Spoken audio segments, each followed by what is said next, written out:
Narrative. It's the nothing personal word of the day for Monday, October 26th.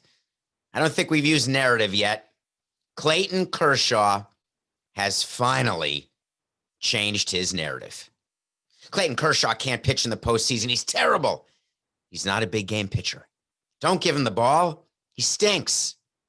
Clayton Kershaw has been one of the most dominant left-handed pitchers of all time.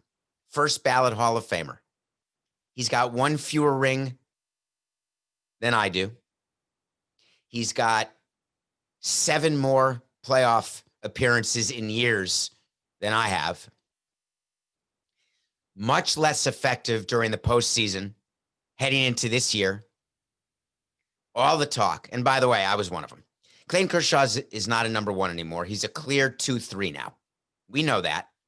But in this postseason, Clayton Kershaw is 4-1. Wins don't matter, right? I hate that.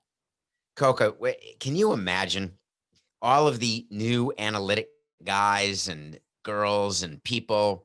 It's not about wins. It's about leverage. It's not about hits. It's about launch angle. In the postseason, the only way to get one of these, and I'm showing my World Series ring if you're listening to this and not watching on YouTube, Nothing Personal with David Samson, because it was 17 years ago yesterday that the Marlins won Game 6 to beat the Yankees 4-2. There's the Yankees logo right there, 4-2. Do you see it? Can you see it? Look, right there, 4-2, showing it to the new camera. Thank you, CBS. Clayton Kershaw has 4 wins because you need, in the postseason, the expanded postseason, you need 2 games in the first series, 3 games in the second, that's 5. 4 in the LCS, that's 9. 4 in the World Series, that's 13. 13 victories equals a ring.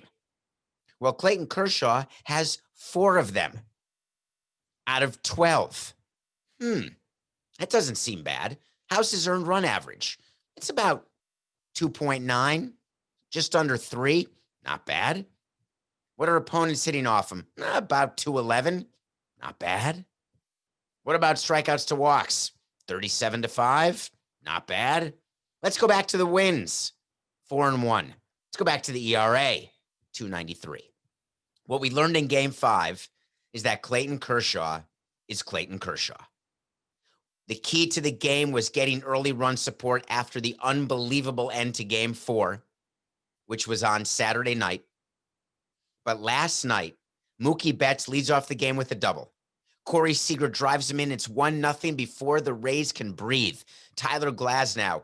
Did you watch the game? Coca, did you watch it or were you sleeping?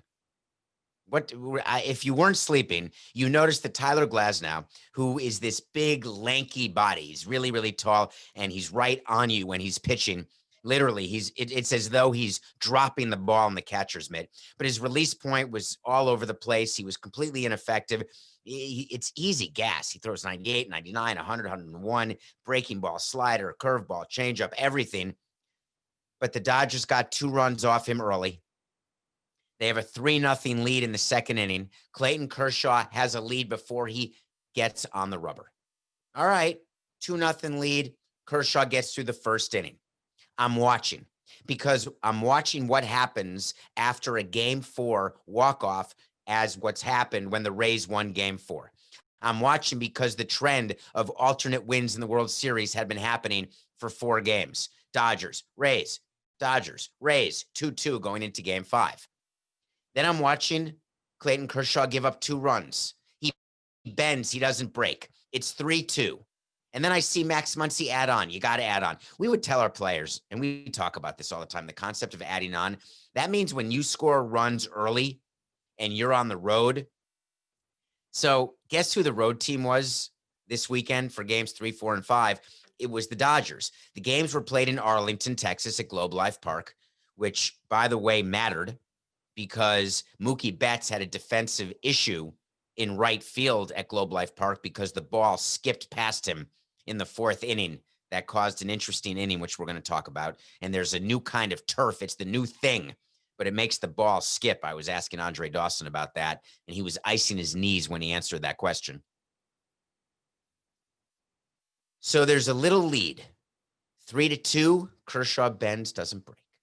All of a sudden, first and third, no outs. Rays are down a run in the bottom of the fourth inning. My assumption is the Rays are going to tie the game.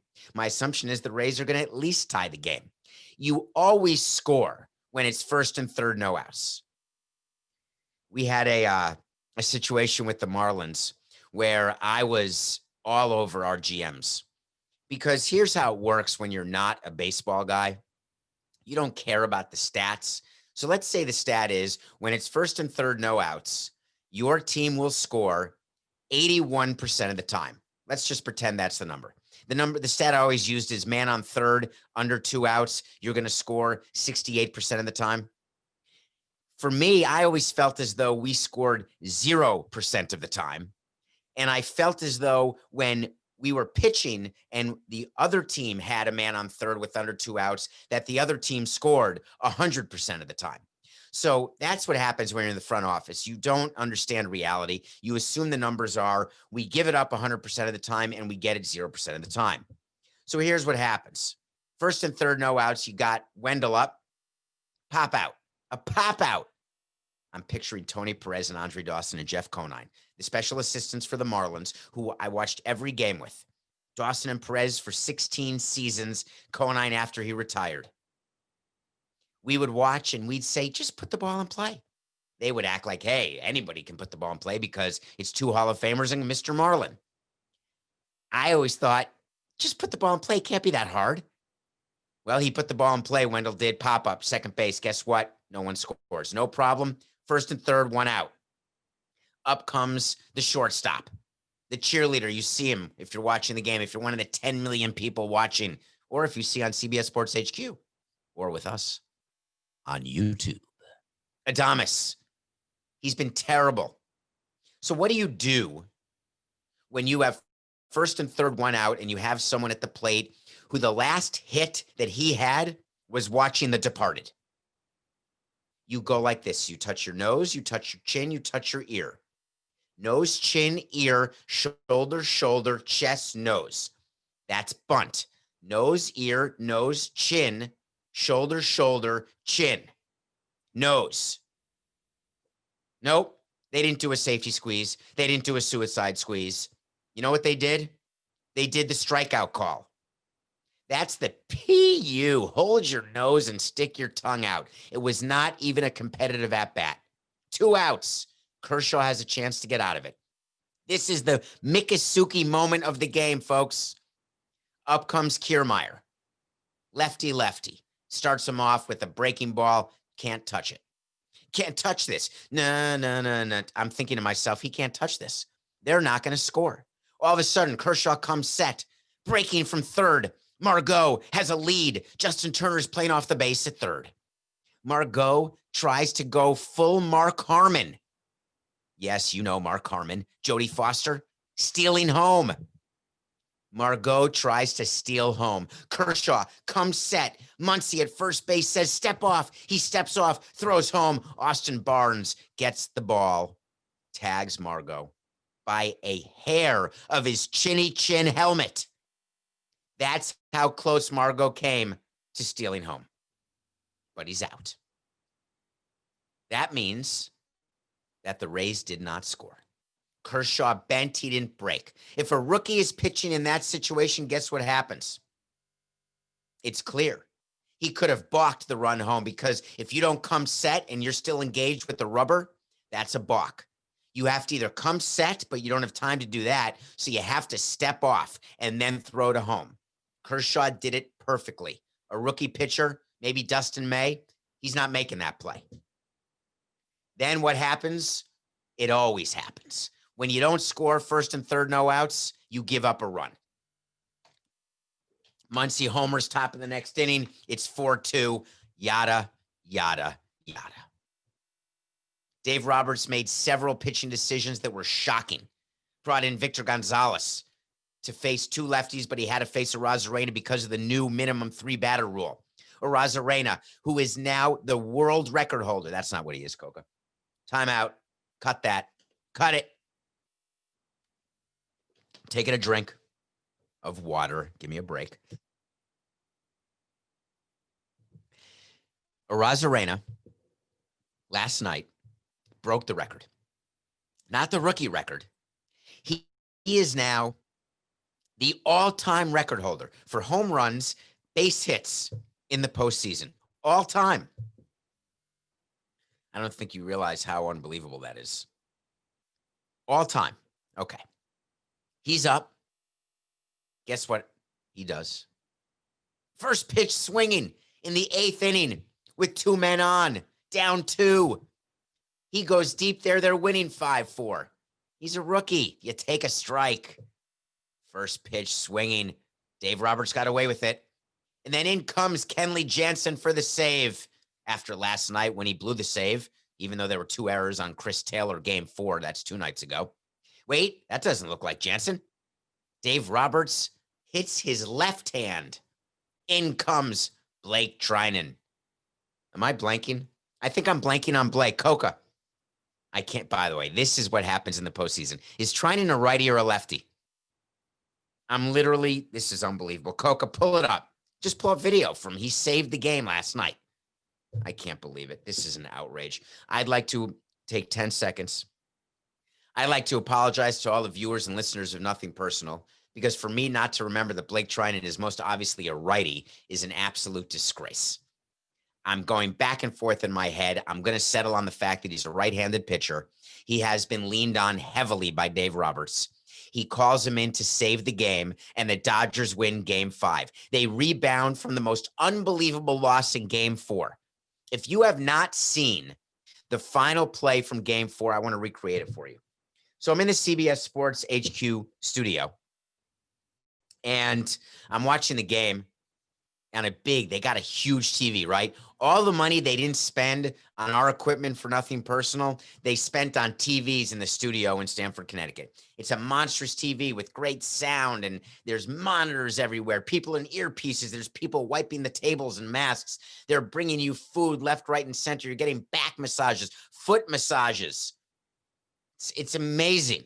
Watching the final play of the game when it happened, there was a guy up at bat who you've never heard of. And I'll tell you right now, I'd never heard of him either. It's okay to admit that. Do you know that? So many executives will say, oh, I know that guy. Oh, yeah. Oh, I know everybody. There's pitchers and there's players I don't know. I've never heard of them. I'm not going to tell you about them if I don't know. I never heard of Brett Phillip. I just hadn't. He was a late season acquisition from the Royals. I'm pretending I knew that before the fact. I only knew it after he went into the game. And not because he went into the game as a pinch runner, didn't care. Not because when he was added to the World Series roster, he wasn't even on the LCS roster, still didn't care. Late inning pinch runner. Whatever. Well, it became a little more significant when he had to hit. It was his 3rd postseason at bat. That's it. He's against Kenley Jansen. It's 2 outs. Kenley Jansen's cut fastball right down the middle. Strike 1, ball 1, strike 2. This game's over. Let's go. We're getting on set. Get ready. We're getting the highlights. We got the producers telling us, all right, we got this, then we're going to that and this. It's a whole McGilla putting together a highlight package. Compliments to all the staff at HQ who put together highlights for all these games. There's something called a shot sheet, which tells the anchor what he has to say, or she, or they, as the highlights are being shown on camera to you as you're watching. So we're ready to go. I'm going to input. I'm going to say a few things because I'm helping HQ during the World Series. 1 and 2, cut fastball. And I'm watching. And I said, no way. That's right down the middle. What's he doing? All you have to do is bounce it. And Phillip is going to swing and the game's over. And then it's a 3-1 Dodger lead and they're going to win the World Series because there's no way the Rays are winning 3 in a row. Instead, he cuts the plate. The cut fastball didn't cut anything. It was like a kindergartner's scissors. You can't even cut a cuticle with it. It's a little dinker that finds a hole over the second baseman. Kike Hernandez tries, doesn't get it. Chris Taylor towards center field, bobbles the ball, error. The tying run is going to score. Throws it into Max Muncy at first base, the cutoff man. Randy Arozarena is doing his Vladimir Guerrero imitation. He didn't stop running. He was on first base. Do you understand? He was on first base when it was a simple bloop hit to center field. He keeps running. All of a sudden, he trips between third and home. He's going to be out by 40 feet. I'm saying, my God, I got to stay awake. Give me one more sip of water that doesn't freeze when it's below 32, because we're going to be here all night long, all night. That's what I'm thinking. And all of a sudden, Will Smith, the catcher, drops the ball from Max Muncy. Arozarena gets up, falls down, gets up, crawls, and he walks off. I jump up so high that I needed stitches. Not really. If you're watching this, Mom, don't worry. I didn't actually need stitches. It was the most unbelievable, craziest walk-off play I'd ever seen. Brett Phillip, the most unlikely hero of all time, had to get an IV after the game Saturday night because he was done, cashed. He had to give interviews. He had the quote of the day. I think I keep calling him Brett Phillip, by the way, which is perfect. I think there is an S on the end of his name. Okay, here's the quote from Brett Phillips. Ready? Have you won this game before as a 10-year-old standing in your backyard thinking about playing for the Rays? He said, it's definitely crossed my mind, just like every kid out there. I definitely want to extend some advice to all the kids out there. Keep dreaming big. These opportunities, they're closer than you think. They can come about. Just keep dreaming big, kids, of an opportunity like this, having an unrelenting belief that it will happen, and it does. Things like this happen.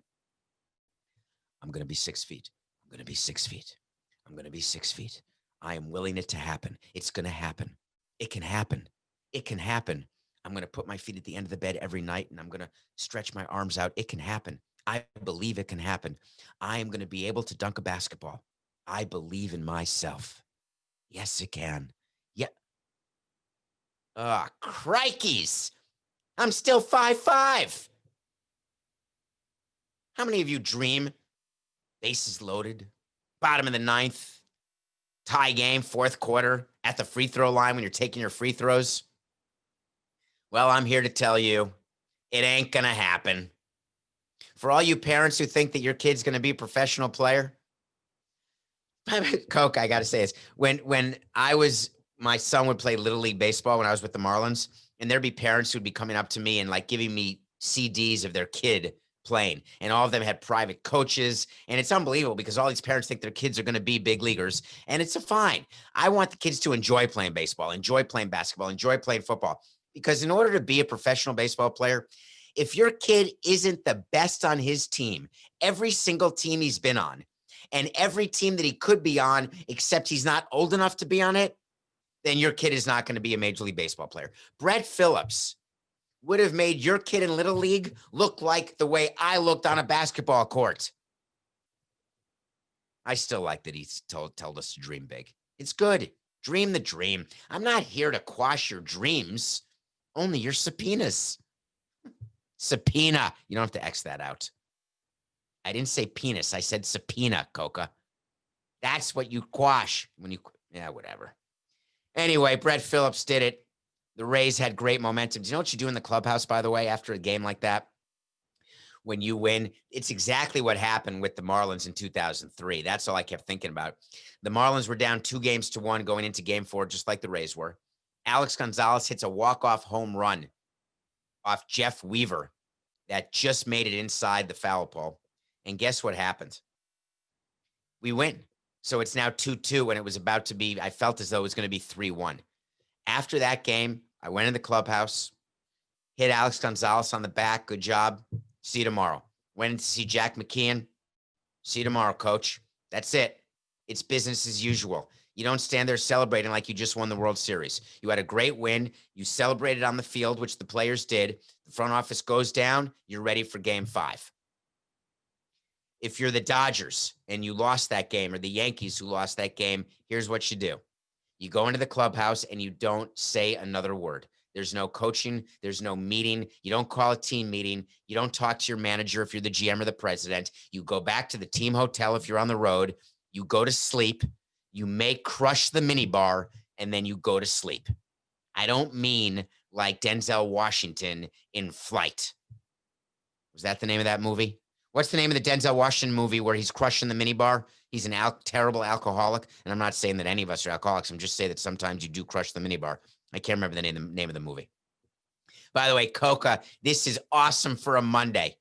4 minutes after we're talking about Phillips, he comes up to tell me that there are 36,000 players who participate in the NCAA for baseball.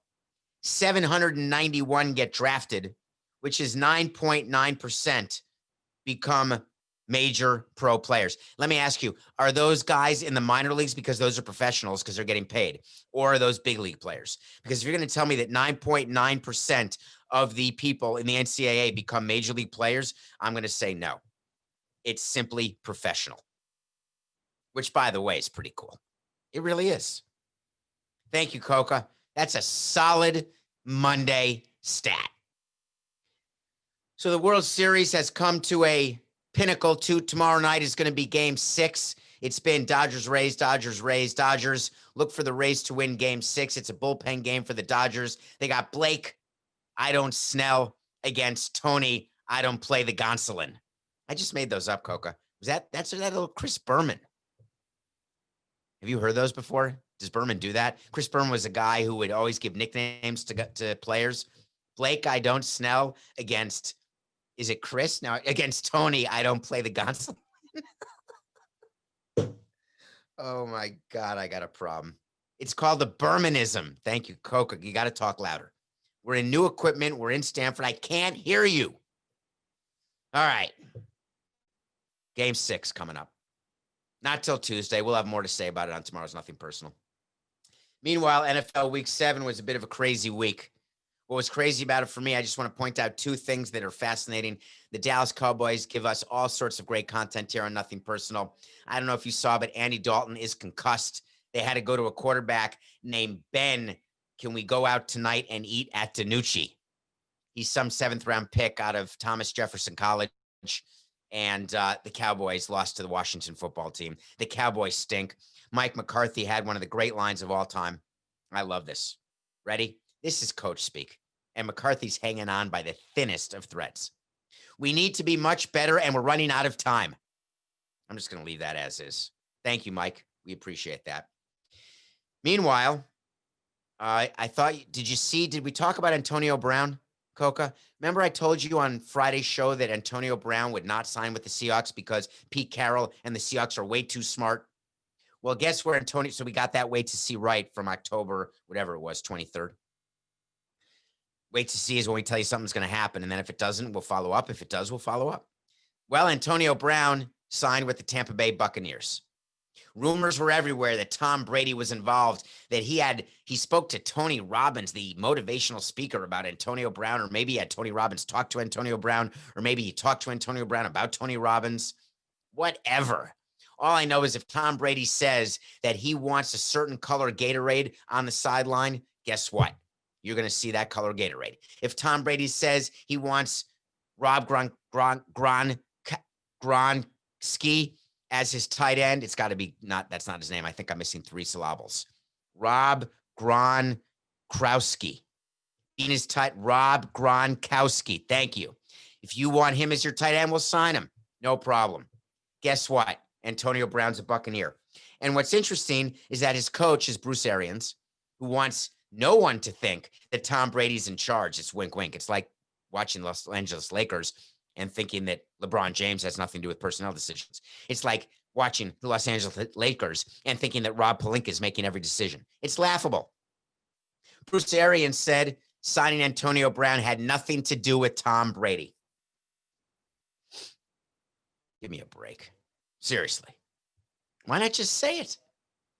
Stand up and say, we are riding Tom Brady to our first ever Super Bowl. And wait, did Doug Williams win a Super Bowl in Tampa? I think he won one in Washington, not Tampa. I don't believe the Tampa Bay Buccaneers have ever won a Super Bowl. Therefore, stand up and say, we have Tom Brady here to win a Super Bowl. Tom Brady approached us and believes that Antonio Brown can help us win that ring. We are going to sign him.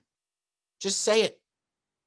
Anyway, Bruce Arians is a big man of quoting. He said back when the season hadn't started yet, he was asked about Antonio Brown. This made me laugh. And his answer was, I think we have this right, Coca, because if we had the video, is there a button you can press that can go to video of Bruce Arians saying it ain't going to happen about signing Antonio Brown? Can what if I press one of these like purple buttons I have in front of me? Hold on. If I press that button, can you hear me now? Can you hear me now? Do you hear the music if I press that button? Anyway, he said it ain't going to happen, and it did. Just admit why. All right, nothing personal. Pick of the day. God, we're down to 30 and 26. Why did I pick the Eagles? Did I pick the Eagles to cover against the Giants? What a joke. Eagles didn't cover. They won, but they didn't cover. And the Rays lost game 3. So I think I lost everything. And for some reason, I had the Rays in game 4, but I don't think we covered on nothing personal, Coco. Do I get credit for that then? I guess that's a no. All right, I'm 30 and 26. We got a Monday night game. It's the Chicago Bears. The Bears playing I was going to say St. Louis Rams. I think it's the Los Angeles Rams now. The Bears are +6. The Bears are 5-1. I don't know how they are because they're mediocre with a capital M ending with E. But I think that the Rams are in trouble with a capital T. Take the Bears, take the 6 points, and let's try to get a win. All right, when we come back, we're going to get to major NBA news. Major NBA news. We will have a correction, and we are going to review Borat. We'll be right back. Welcome back to Nothing Personal. Thank you for staying with us. We're going to review Borat. We're going to get to the NBA. We're going to have a correction too, but who didn't watch Borat? Here's the name of the movie I watched this weekend. It came out on Friday night. I watched it immediately. Borat, subsequent movie film, delivery of prodigious bribe to American regime for make benefit once glorious nation of Kazakhstan. I'm not kidding. That is the name of the movie. Borat, subsequent movie film, delivery of prodigious bribe to American regime for make benefit once glorious nation of Kazakhstan. So Borat is played by Sacha Baron Cohen. It's a character from Kazakhstan. He has to come to America, and he has to try to make good, and he's trying to deliver his daughter to the vice president of the United States. His daughter is played by a 24-year-old actress named Maria Baklava. I highly doubt her name is pronounced baklava, but I'm having a bit of a craving for a baklava right now, and you can follow her on Instagram to see why. But in the movie, she plays a 15-year-old daughter. The scene that everyone's talking about is the end of the movie with the former mayor of New York, the man with great gravitas, the man who loves the Yankees, the man who's the personal lawyer for our current president. He agreed to grant an interview for a very conservative paper or station. It was the most awkward interview of all time, and it was real. This is real. So Maria is a blonde woman who looks like she's 15, but she's not. I believe that Mayor Giuliani was told that she was 15. He's very awkwardly flirting with her, which in and of itself is not a felony, but it is borderline felonious behavior. Then she says, do you want to go into the bedroom? Because it was a one-bedroom suite. Picture like if you watch the 60 Minutes Trump interview with Leslie Stahl, there's all sorts of cameras. There's equipment everywhere. It's an actual real interview. They go into the bedroom. The next thing you know, it's viral because Giuliani is lying on his back on the bed. And the claim was that he was tucking in his shirt after the removal of his microphone, which was used for the interview. I'll let you be the judge. What you saw on Twitter, the viral still shot, you got to see the full scene. It's cringeworthy. There are scenes in Borat that will make you laugh out loud. There are scenes in Borat that will make you frown inside. There are scenes in Borat that will make you say, is this where we live? There are scenes in Borat that will make you say, I wish we lived there. All in all, he is one talented dude. Go see Borat. Okay, I want to talk about the NBA right now. The NBA is a league that somehow made it through the bubble. We made it through the bubble. Yes, they did. They crowned a champion. It is now the end of October. They wanted to start their season December 1, and news came out today that, or yesterday, can't remember, whichever day, sometime since the last Nothing Personal, that the NBA is looking to play a 72-game regular season. They normally would play 82 games, so they're looking to play a shortened regular season beginning sometime before Christmas, around December 22nd. Remember, David Silver. It used to be David Stern. Rest in peace. The new commissioner is Adam Silver. Not so new anymore. What year is he in, Coke? He's got to be in his 8th year by now. Not new at all. Adam Silver had said he wanted to start December 1st. We told you on Nothing Personal was never going to happen. The union needed more rest for its players. They don't want to go into a bubble. There's a huge concern about COVID spikes right now. There's a huge concern that fans will not be allowed in large numbers in indoor stadiums by December. However, the NBA has to start by Christmas, and the players know it. Why?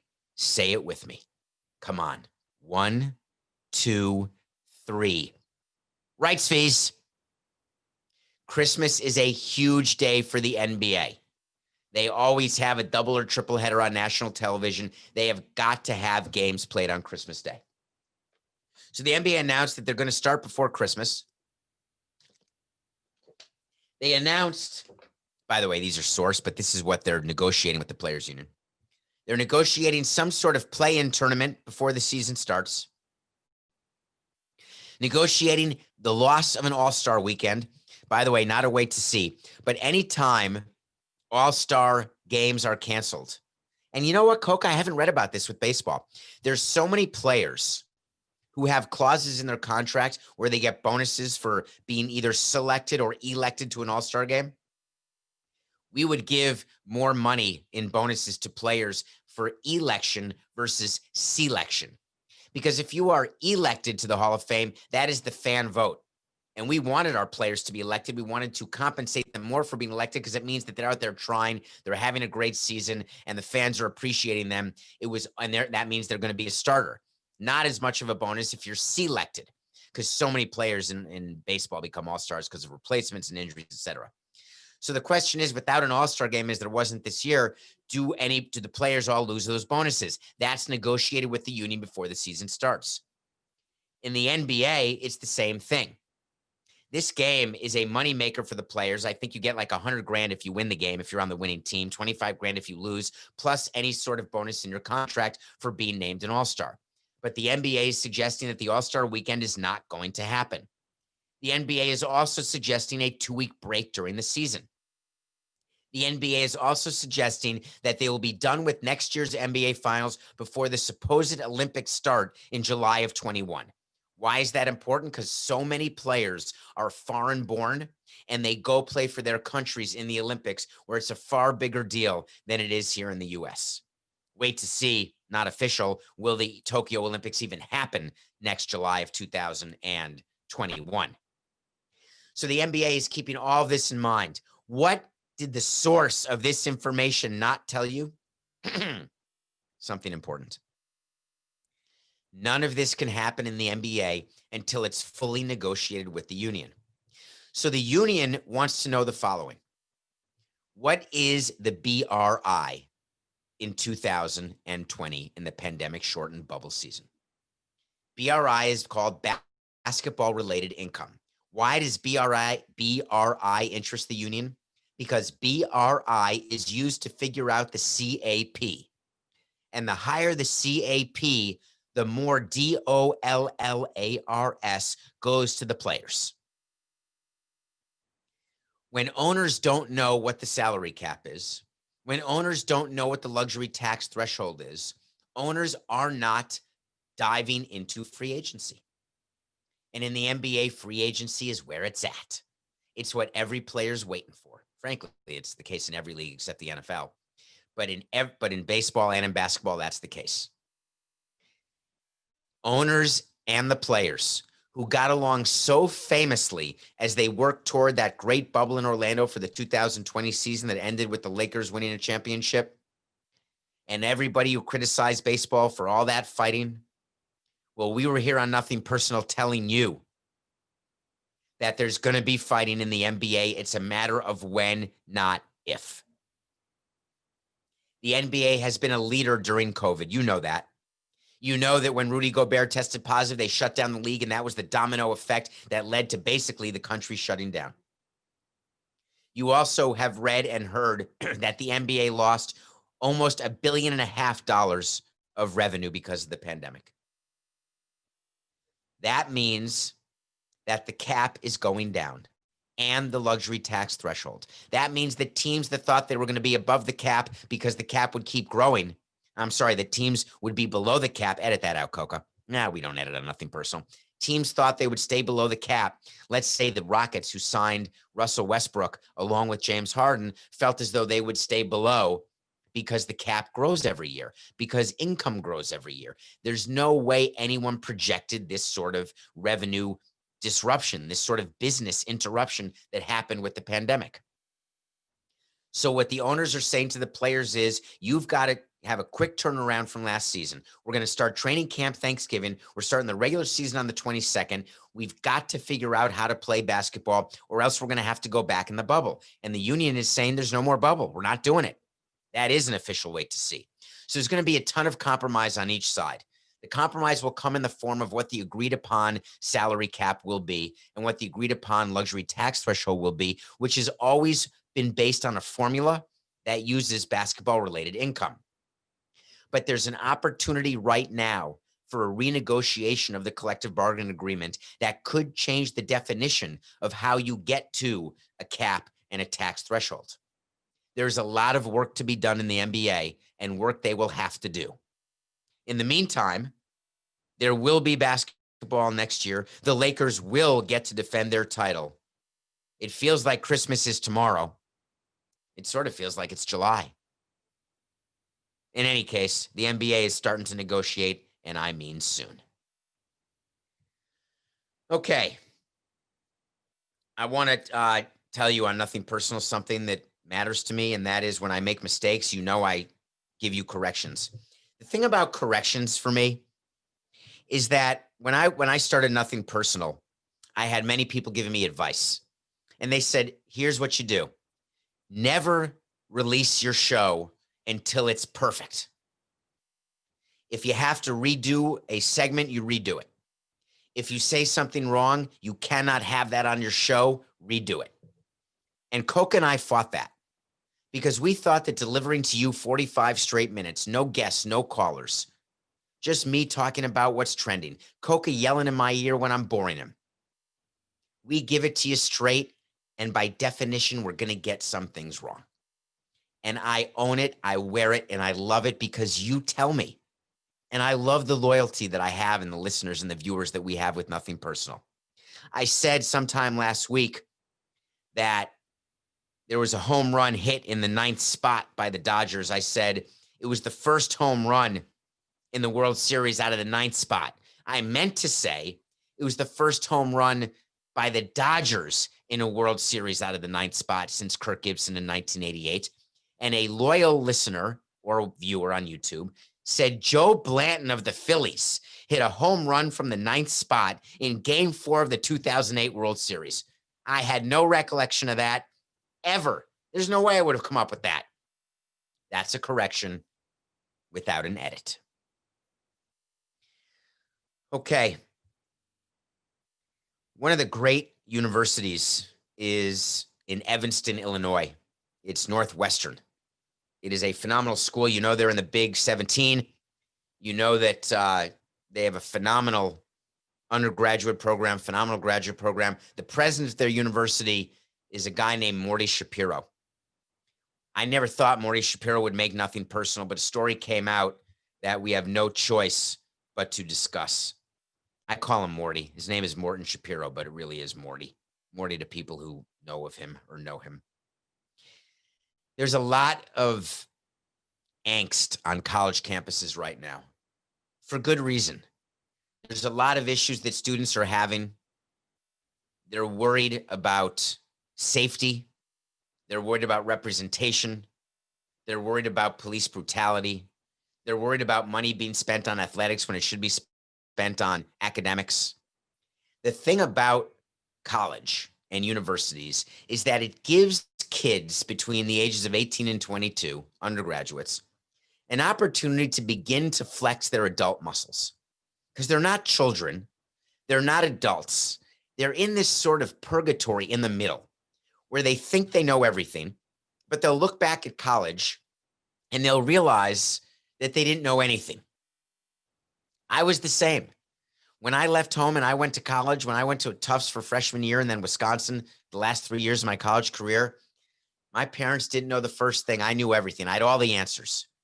I wanted to get involved in something. I got involved, and I thought I had every solution.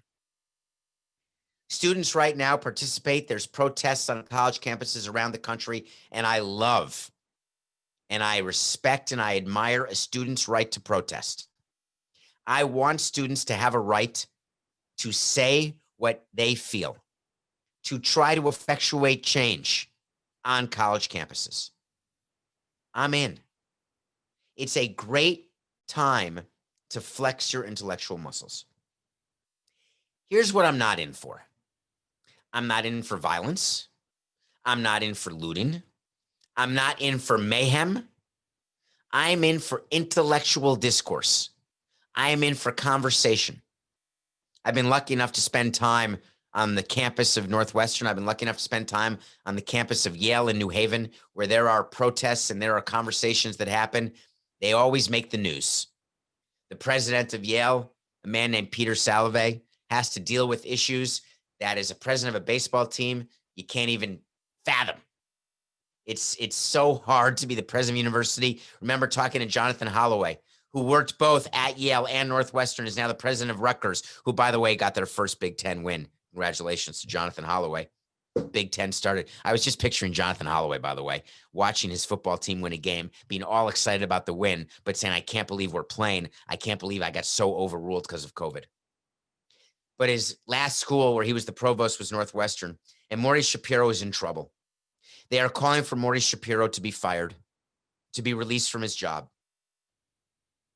Students there are protesting. They want to defund the Northwestern on-campus security. They want to take the $1 million budget that is used for Northwestern security. It's not the Evanston police. It's the separate university police force or security force. They want to take that money and use it in a far different way to improve emotional and physical security for Black students through other support services. Morty Shapiro has been clear that he does not want to defund. Remember, when we say defund the police, that doesn't mean you want to eliminate police forces. It means you want to take a look at the budgets and see if you can reallocate in terms of helping a community so that the police may not be needed as much. Everyone is now calling for Morty's resignation because he criticized the student protesters. He actually accused them of being anti-Semitic, by the way. Students were demonstrating, and here's what Morty wrote. He wrote a letter to all the students. And in it, he said, when students and other participants are vandalizing property, lighting fires, and spray painting phrases such as kill the pigs, we have moved well past legitimate forms of free speech. I remain as open as ever to speak to any member of the Northwestern family who has concerns about the safety of this campus and everyone who is a part of it. But I refuse to engage with individuals who continue to use the tactics of intimidation and violence. Is he wrong? He's not to me. You make the judgment. How do you change your mind when you take a position on something in your office or in your school or with your spouse, your significant other, with your child? What makes you change your mind? A temper tantrum? Or a logical explanation that the way you're looking at this can be seen through a different lens? That the decision you made may be wrong when certain factors are now considered that you didn't think of? Or do you change your mind When your child throws his or her food all over the floor, when your teenager storms away and slams the door, when your significant other slams the door, gets in the car and goes away, when your boss tells you just shove it and do what I say, does that help you get motivated? I don't blame Morty Shapiro for taking the position he took. It is an impossible situation for university presidents these days.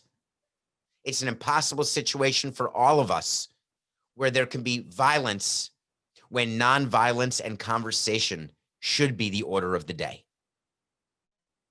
Right now, it has gotten extremely personal against Morty Shapiro and Northwestern,